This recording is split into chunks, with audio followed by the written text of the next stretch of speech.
Welcome back to another episode of the show that's all about the best hobby in the world. We've got a variety of news for you. A couple of weeks ago, we had a chance to speak with Ed Dickens about his restoration, or the whole Steam program's restoration of the Big Boy. Now we're going to take a look at their run from Cheyenne to Ogden and back, and we've also got some favorite finds. This is Railroad Showcase.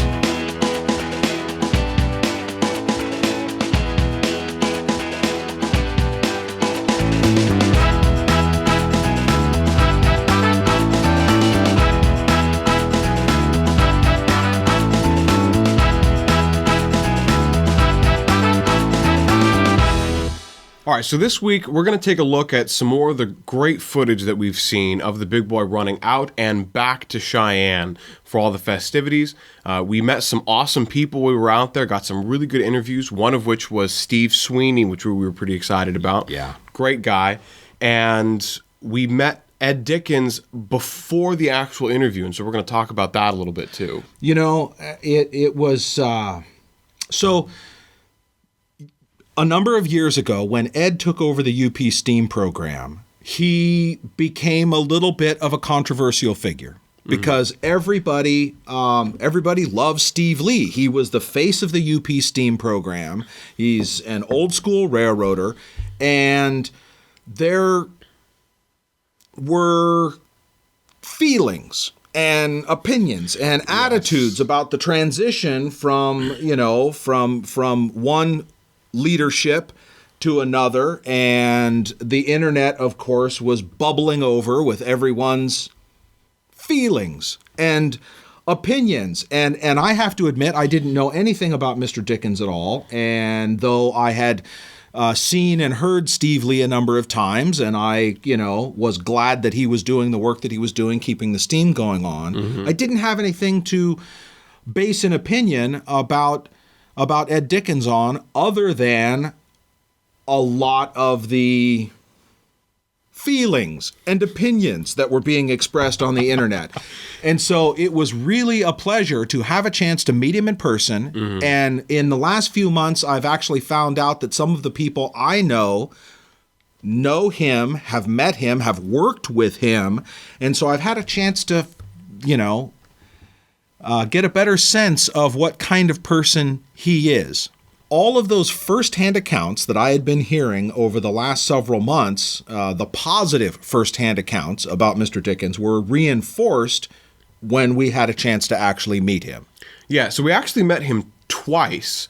The first time was completely unexpected and really random. We had just had dinner a few blocks away from the Union Station where the 844 and the Big Boy were being held, and that night they had them lit up. They had lights on them so people could get night photography, and some of them turned out really well. But anyway, we were standing out there with the group of guys that we had known from different things, and all of a sudden, Ed just walked out of the night and joined the group, some of the people that he had met and known, and just started talking with everybody. And of course, everyone was wanting to use that opportunity to talk to him and ask him questions, which he was very willing to answer. And just from that initial impression of not a super long time, it was only about 45 minutes, an hour that he was out there, but you could tell that he loved trains. He loved the hobby. This wasn't just a job to him. This was something that he truly enjoyed doing, and he thought it was a privilege that he got to work on this scale, working with engines like the 4014. Right. And we say just 45 minutes, but the man had been killing himself for months. He said he was actually living at the shop for the last 4 months. He had been running flat out. I can only guess that it was 16, 18, 20-hour days that he was putting in. And just out of the blue, he walks up to a group of rail fans standing in front of the engine in the dark, in the cold, uncomfortable wind, and shot the breeze with us for nearly an hour. That was impressive to me. He wanted to just kind of get out of the public eye and just talk trains. Yeah. Well, and speaking of talking trains, he had mentioned that he didn't mind being called a foamer because of that appreciation. He viewed it as what it is, a deep appreciation for steam engines and for trains in general. And he was more than happy and willing to share that with other people. Right. And it was also fun because he got into some of the technical aspects of the restoration, the work that needed to be done, the fact that they had gone to some outside vendors to get some help, and some of those experiences were, highly successful and helped them get things done faster. Other experiences were less successful. And he was, I appreciate this. He was very specific not to mention any vendor's name or any specific part that they may have had a problem with, because he really didn't want to point fingers, but he was expressing some of the difficulties they had, like some part that they had commissioned somebody to make for them. And on a wearing surface, he noticed that there was some discoloration. Well, they had noticed that long after the part had been received. It had stayed wrapped up on the corner of the shop, and when they were finally getting ready to put it in place, he notices this discoloration on a wearing surface. And so he called up the vendor and said, "What the heck is this?" And he says, "Oh, that got gouged during machining, so we did a fill weld and remachined it." Yeah, that was not going to fly for how he wanted this restoration to go. So they had to find another solution. So it was things like that was just constant setbacks. He talked about the fact that even though they had the engine for 5 years, there was a year and a half, 2 years of delay because they had to turn their attention to some serious work that the 844 needed. So that put them, behind schedule right out of the gate. Yeah. And so then Saturday, after we had talked with him that night, and we met up with him again Saturday, we caught up with him as a lot of other people had, and he had kind of, the 4014 was stationed at Union Station, and there was a huge crowd of people all around getting the photographs, Right. 2 days left. It was leaving the next morning, and so everyone was trying to get that and trying to get a glimpse of Ed. And so he had kind of gone around to the backside where there was just a little bit less of a crowd. And again, he was talking technical. He was sharing the restoration project, talking with as many people as would listen, was signing things, was happy to take pictures and meet people. I thought that really said quite a bit about his personality, that he was very freely answering people's questions, but in kind of a generous way. I didn't hear him speaking badly about anybody, and he gave a lot of credit to his crew, and he always had that silver Sharpie, and people were coming up, and he was signing hats and signing shirts, and I mean, because he is the face of the program, obviously there has become a little bit of celebrity attached with his position, just like Steve Lee has, just like Doyle McCormick has. And I got the impression that he was handling that with a lot of grace. Most of us, you get a little bit of attention and it goes straight to your head and you start getting puffed up about yourself. And he was obviously pleased to be there and pleased to be the face of the program, but he was handling it in a very professional, pretty modest way, I thought. And it just said a lot about his personality. Yeah, he was pleased to be there not for himself and not the publicity that he was receiving, but that he was able to contribute to the restoration of such a monumental project. The restoration of the Big Boy is something that is world news, that the world has been waiting to see, and he was just happy that he got to be a part of that and share that with everyone there. One of the other things that I appreciated was, actually this was more the informal conversation that we had a couple of nights before, was his very clear understanding on the chain of command, and the fact that no matter what he wanted to do with the STEAM program, no matter what those of us in the railfan community might want to see done with the program, the people signing off on it were the top brass of the organization, and he knew and he expressed his gratitude that they wanted to see this happen. Yeah. And he knew that his responsibility was to fulfilling the role that he had been given by his bosses. And I thought that was really appropriate. So he didn't want to, take responsibility or credit for what wasn't his. And that impressed me a lot. It's also nice that he's not embarrassed about where he started. He acknowledges that his roots were in the historical restoration of 2-foot and 3-foot gauge. He spent some time working in 15-inch gauge, and he doesn't apologize for that. I respect that a lot. We all started somewhere, and he doesn't try to hide any of that. Having had a chance to be in the room with Steve Lee and hear him speak and shake his hand, and now having had a chance to speak and shake the hand with Ed Dickens, I feel like there are people that I've spoken with who have wanted me to take a side or choose a camp, and to be honest, that doesn't make any sense to me at all. No. I have a lot of respect for Steve Lee. He is an old school railroader and has a certain kind of approach to things, and he kept steam running on the UP for years. And if it hadn't had a strong leader in that era, the program may not have kept going. Yeah. Mr. Dickens has a largely different approach to how he wants to run the shop and how he wants to maintain the engines, and I have respect for him. They're different men with different approaches, and I think they both have strengths that I can respect. And so, I'm glad Steve kept it going. I'm glad that Ed is keeping it going.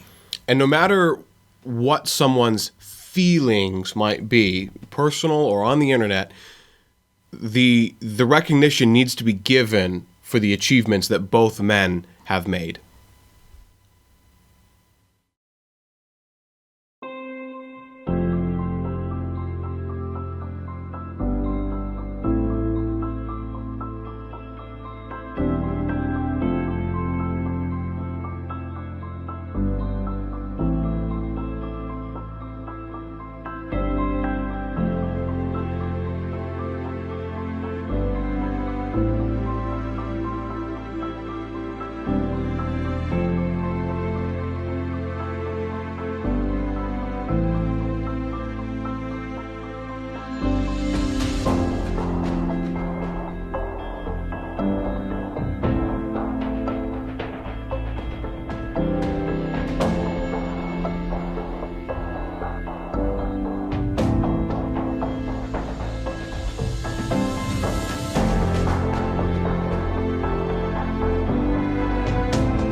I asked him. It was very cold. I asked him on a scale of 1 to 10 on the way up, how do you feel right now? And I think he said 7. I'm excited, whatever.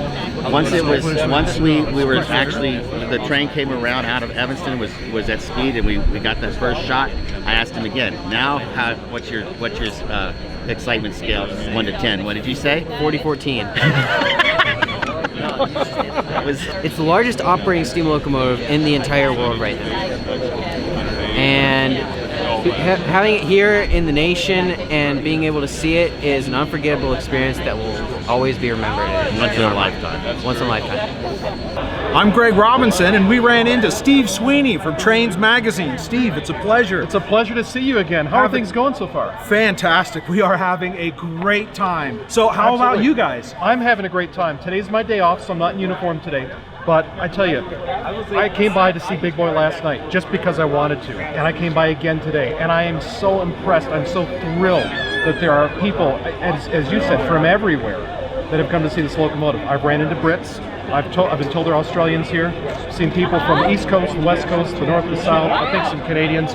I think China, Japan. Yeah, oh, absolutely. Yeah, that's right. I think I saw someone from Tokyo on the bridge in Cheyenne, Wyoming. So this is great. I couldn't have asked for anything better. And the weather's perfect. I know. What was that? I mean, usually when you go out rail fanning, usually when you go see trains, it's going to be, dark skies, gray skies, bad lighting, extra cold, extra hot. I think this is pretty much perfect. And on the chase out, though, just cold enough to get some perfect steam effects. Perfect steam. That's so, right. Did you have a chance to ride the train at all? I rode the train once. I rode an 844 in the cab of the 844 between Medicine Bow and Rollins. Oh my goodness! And that was fun. That was fun. I've never been in the cab of the 844 before, and I had been in the cab of the 4014, but it was dead in Pomona 5 years ago. Okay. So and I had been up in the cab at Rollins, but just to look inside, it was already, everything had been tied down for the night. They were ready just to get everyone off the train. Okay, and so you're in the cab Yes. of one of the most advanced superpower engines running.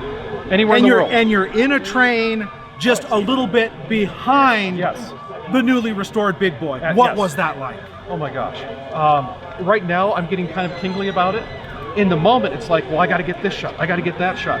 And if I ever get to do it again, I will just enjoy it. Because looking back on it, I mean, I just get a hint of the side rods moving up front of the Big Boy on a tight curve. And I can see them moving on 844, and I realize that this is, 60 years of history in the making before we get to see it. And I got to tell you a quick story. When I was in the cab of the 844, I was really impressed, not just with how well the crew was operating the train, but with how well they were interacting with people on the right-of-way. I mean, there were rail fans and photographers and just families along the right-of-way. And they were waving to them, and people were waving back, and it was like this emotional connection between the crew on the train and the people on the side of the tracks. And that was something you cannot fake. It was wonderful. It was just such a great feeling. And I've seen so many posts of people on Facebook who have said, "Oh, I wouldn't want to go out there. There's too many people and the attitudes and all of that." But from what I've seen, everyone is having a great time. I'm having a great time. No, and I haven't seen any bad behavior. I've heard that there's been bad behavior on the road, someone pulling out in front of someone else, or someone being a little bit snippy or rude. But you know what? I haven't seen it. And it's very minimal. Yes. I mean, compared to the number of people who are out here and all of the activity going on, Oh, absolutely. the vast majority, everyone's having a good time with good experiences. I agree. And you know what? The food's been really good too out here. I don't think I've been to a bad restaurant yet. No. So I mean, you've got the world's, move over, Flying Scotsman. This is going to be the world's most famous steam locomotive in a year's time. You've got the world's most famous steam locomotive. We got great food, great weather, good people. I think this is probably the top rail fan experience of my life so far.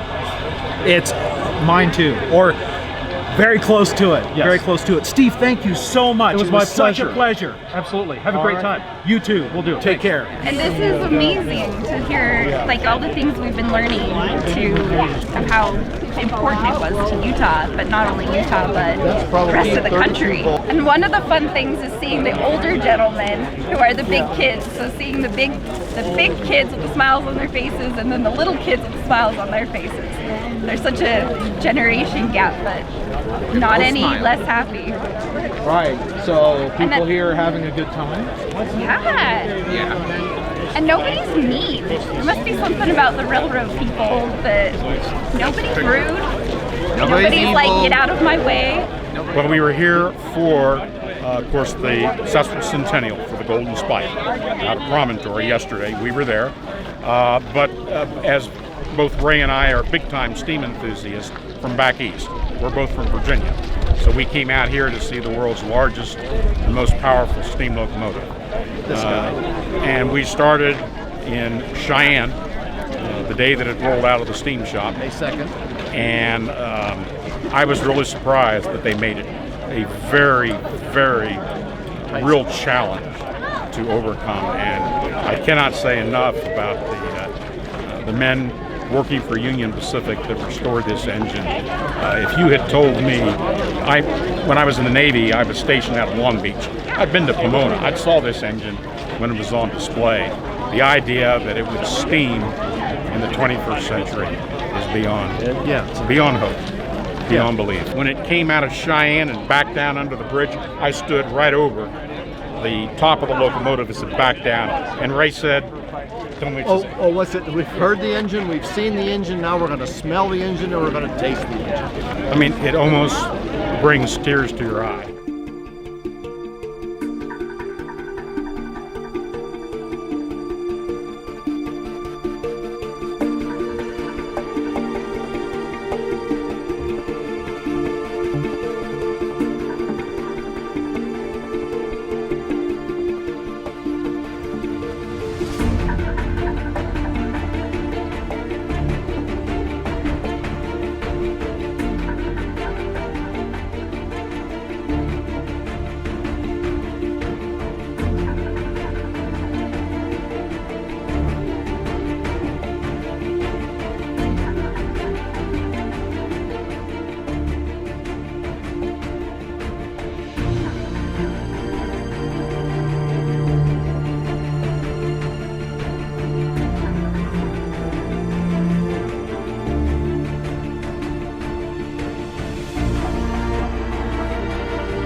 This last week, over 140,000 people rode on the Sydney Metro line on its opening day. The project has been in planning as early as 2008 and will be completed in stages. The first line, constructed from Tallawong to Chatswood, is Australia's first fully accessible and completely automated rail system, costing 8.3 billion Australian dollars or 5.7 billion American dollars. Stopping at 13 stations, the trains are configured into 6-car sets and have a capacity of 1,100 passengers. The second line is set for completion in 2024 and will connect another 18 miles to the Chatswood station. The Rail Giants Train Museum in Pomona, California, is where the Big Boy 4014 had been for decades. Arrangements were then made for Union Pacific to retake ownership.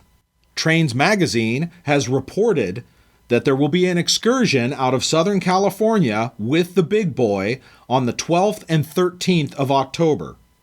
No other details have yet been released about the trip, but you can go to the railgiants.org website and sign up to receive future updates. The Alberta wildfire that continues to burn over 500,000 acres just destroyed a bridge, cutting off Canadian National's main line on the way to Hay River, Northwest Territories. While Canadian National isn't sure how much this will affect operations, the main concern for residents in the Northern Territories is the affected supply shipments. The rail line and the nearby highway, which is also threatened, are the only two main points of transport to that area for almost 500 miles. With diesel being especially necessary, many communities using it for power generation, having both cut off would be dire. This year, 14.4 million gallons of fuel were expected to be shipped via rail to Hay River before being moved by barge further north. At the moment, commercial trucks are still being allowed north, but that could change should the danger increase, which would more than double the travel length for supplies to reach some communities. Thieves broke in and stole a scale steam engine from a garage in West Seattle on Sunday, May 26th, after breaking into the building. The engine was bought by Don Giffen 25 years ago and has been a family treasure ever since. The 1,300-pound engine was clearly targeted as the thieves went straight for it in the corner of the garage where it had been brought in for storage. The family is distraught over the loss of the engine and have offered a $1,000 reward for its return. With Union Pacific continuing their Unified 2020 plan, which strongly implements precision-scheduled railroading, the Hinkle Yard in Oregon is expecting to reduce the number of employees as well as close down the supply warehouse and mechanical locomotive shop. In response to this, Oregon's 2 U.S. senators have expressed concerns about the move directly to the head of UP. In a letter that was sent to Lance Fritz, they said that the move to eliminate those jobs and facilities will devastate this rural community by hamstringing the economic opportunities and stability of the entire region. The railroad is a significant employer in the small town, being its 5th largest, and the loss of so many jobs will severely impact the community. They also cautioned against the effect that the PSR operation model can have among the more rural communities. Residents in the small village of Wellington, Ohio, had some excitement last Tuesday as a CSX train derailed that morning. Fox 8 got this shot of the derailment caught on a security camera. 2 engines and 22 cars hit the ground. While there was some diesel leaking from the refrigerators, it was contained with sand and didn't pose a threat to the community. CSX crews arrived shortly after the incident and some 30 hours later had the site cleared and ready for rail traffic to resume.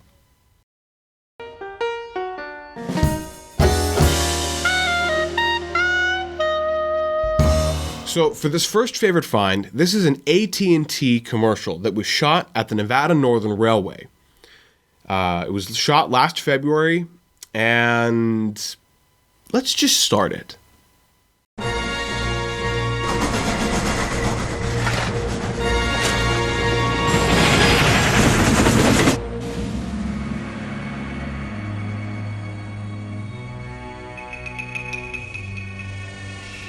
She's a coming, boys.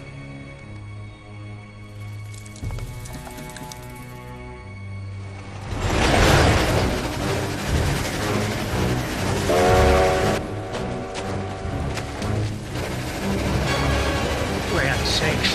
They're blowing the track!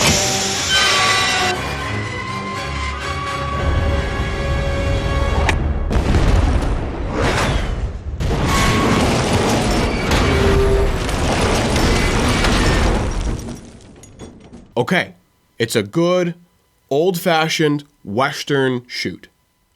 I get it. I kind of like the feel of it. Yeah. It's a little bit modern, a little bit gritty, but Old West style. We got it.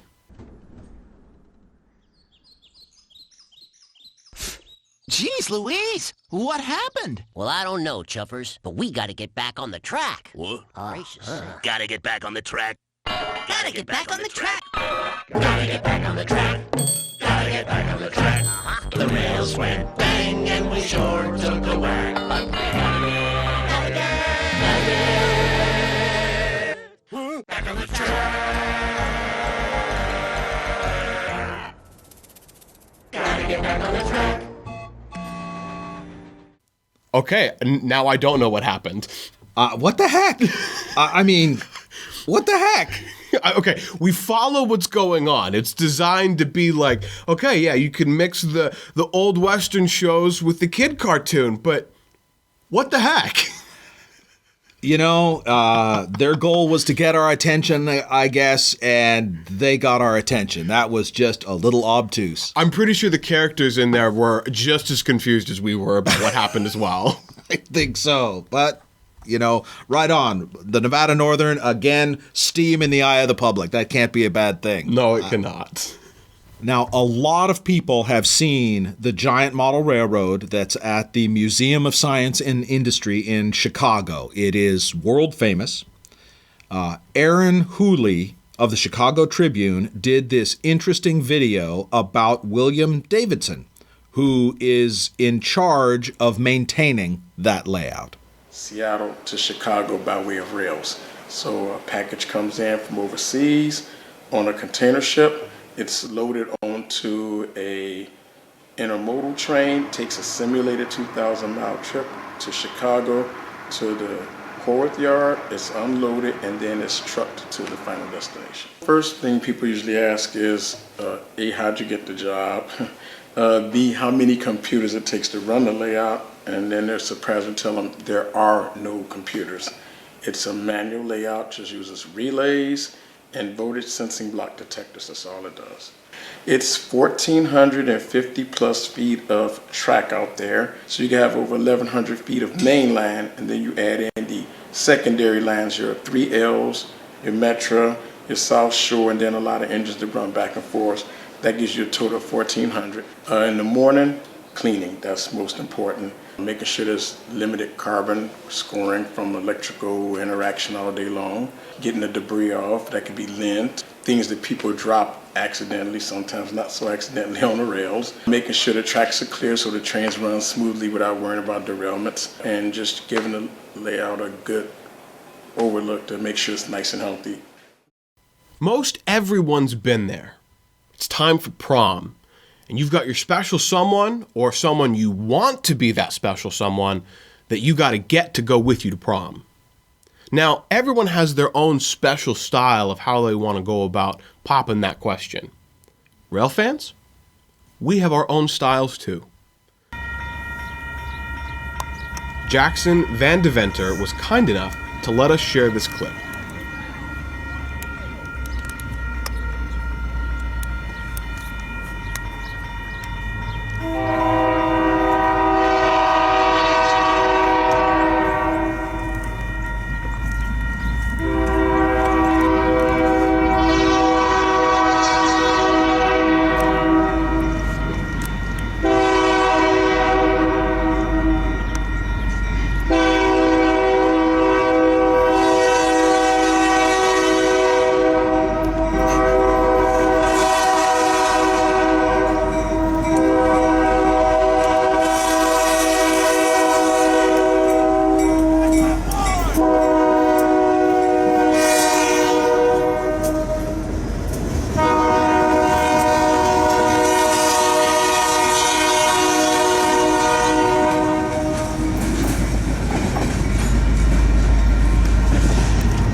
what's the answer? Yes. So he let us use this clip before prom actually happened, but we got in touch with him afterwards, and he said that it was a lovely evening. They had a great time, and a bunch of his friends and even some of his teachers saw this video clip on Facebook, and they thought it was fantastic because they had never seen anything like it before. So our next favorite find is from a producer called Sammy B Films, and he has put together a gorgeous montage of the WELSHPOOL and LLANFAIR Railway.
We became aware of this film because our online friend Megan Charman is featured in the cab.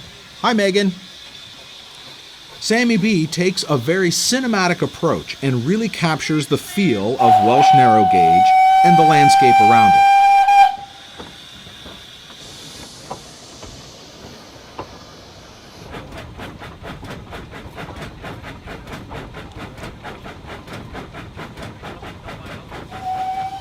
His aerial camera work is excellent, very steady, and exercising restraint.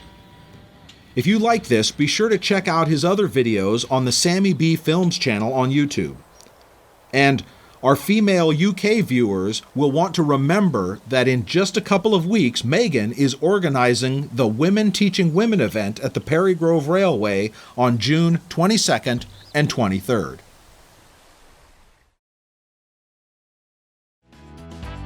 That's it for episode 21. Thanks for being here, guys. You're the ones who make it happen. Now remember, if you haven't seen it yet, on our website, rrshowcase.com, under the Episodes tab, there's a new page just for our Gold Spike members. It's called Gold Spike Bonus, and it has some extra footage that we're going to be adding to as time goes on with the extra content just for you Gold Spike members. So if you haven't seen it, go check it out. All right, thanks for watching, and remember, keep your hand on the throttle and your eye on the rail.